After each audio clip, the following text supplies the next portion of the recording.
تھوڑی دیر کے بعد میں ابی بن خلف نامی ایک آدمی رسول اللہ صلی اللہ علیہ وسلم پر حملہ کرنے کے واسطے پھر آگے آیا۔ یہ کون تھا ابی بن خلف؟ یہ وہ پکا کافر تھا جو رسول اللہ صلی اللہ علیہ وسلم کو مکے میں دھمکیاں دیا کرتا تھا اور کہتا تھا کہ محمد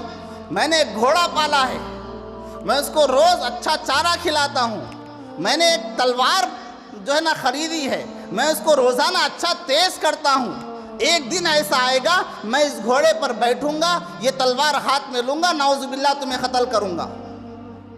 دھمکیاں دیا کرتا تھا مکے میں کہ میں اس گھوڑے پر بیٹھ کر تم کو قتل کروں گا، میں اس تلوار سے تمہیں قتل کروں گا۔ رسول اللہ صلی اللہ علیہ وسلم نے ارشاد فرمایا کہ ایسا نہیں ہوگا، انشاءاللہ میں تجھے قتل کروں گا، تو نہیں کرے گا، میں تجھے قتل کروں گا۔ جنگ احد میں جب اس نے دیکھا کہ مسلمان ایک طرف دوسرے طرف بھاگ رہے ہیں، ہمارے نبی کی زبان کی سچائی دیکھو، فرمایا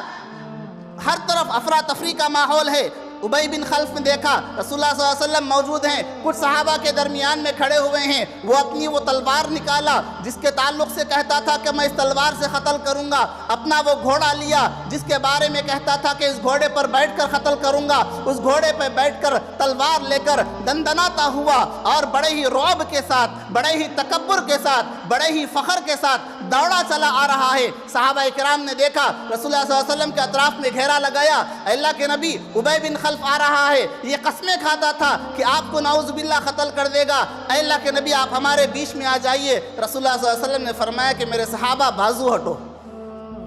بازو ہٹو، یہ میرا اور اس کا مسئلہ ہے، تم بازو ہٹو۔ ادھر سے آ رہا ہے ابی بن خلف، دو روایتیں موجود ہیں، ایک روایت میں رسول اللہ صلی اللہ علیہ وسلم نے اپنے ہاتھ میں کچھ کنکریاں لی، مٹی لی اور اس ابی بن خلف کی طرف پھینکا، یا پھر ایک دوسری روایت میں ایک نیزہ لیا، لے کر اس کی طرف پھینکا، چھوٹا سا نیزہ، اس کو اٹھایا، لوہے کا ٹکڑا اس کو اٹھایا اور اب ابی بن خلف کی طرف پھینکا، چاہے وہ لوہے کا ٹکڑا ہو، چاہے وہ مٹی کے کنکریاں ہو، ابی بن خلف کو بس اس طریقے سے چھو کر نکل گئی،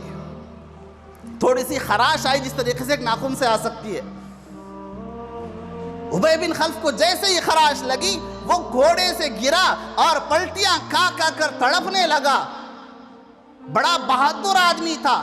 مشرکین مکہ کا بہت بڑا بہادر لیڈر تھا، جنگی لیڈر تھا، اپنے اوپر ہزاروں تیروں کو برداشت کرنے کی طاقت رکھتا تھا، ہزاروں تلواروں کے زخم کو برداشت کرنے کی طاقت رکھتا تھا، لیکن وہ چیخ مارنے لگا، ہائے محمد نے مجھے قتل کر دیا۔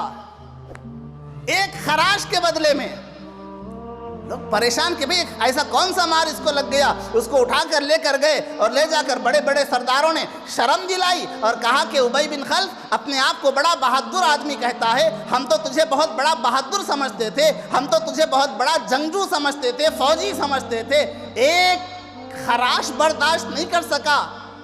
ایک چھوٹی سی خراش ہے جسے ناخن کے کٹنے سے کٹ جاتا ہے، اتنی چھوٹی خراش ہے، اس خراش کو برداشت نہیں کر سک رہا۔ اس نے جو الفاظ کہے وہ ہمارے واسطے عبرت ہے میرے بھائیوں، وہ ہمارے واسطے عبرت ہے، وہ ہمارے واسطے سبق ہے۔ اس نے کہا کہ لوگوں تم نہیں جانتی، کنکر بے شک مجھے لگا ہے، لیکن تم کنکر کو نہ دیکھو، کنکر پھینکنے والے کو دیکھو۔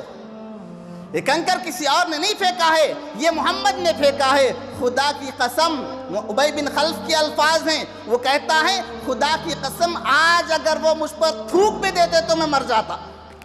مارنا تو دور کی بات ہے، وہ میری طرف دیکھ کر تھوک بھی دیتے تو میں مر جاتا، اس لیے کہ انہوں نے مجھ سے کہا تھا کہ میں تجھے قتل کروں گا اور مجھے یقین ہے کہ میں اسی زخم کی وجہ سے مرنے والا ہوں۔ تھا کافر،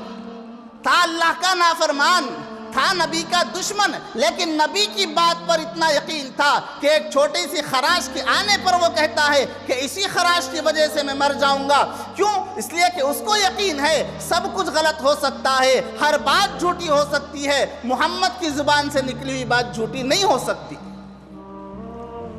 کافر ہو کر یقین، اللہ کا دشمن ہو کر یقین، نبی کا دشمن ہو کر یقین۔ پھر ہم سوچیں اپنے آپ کو سامنے رکھ کر، ہم نبی کو ماننے والے، ہم اللہ کو ماننے والے، ہم مسلمان ہیں، ہمیں اپنی نبی کی باتوں پر کتنا یقین ہے۔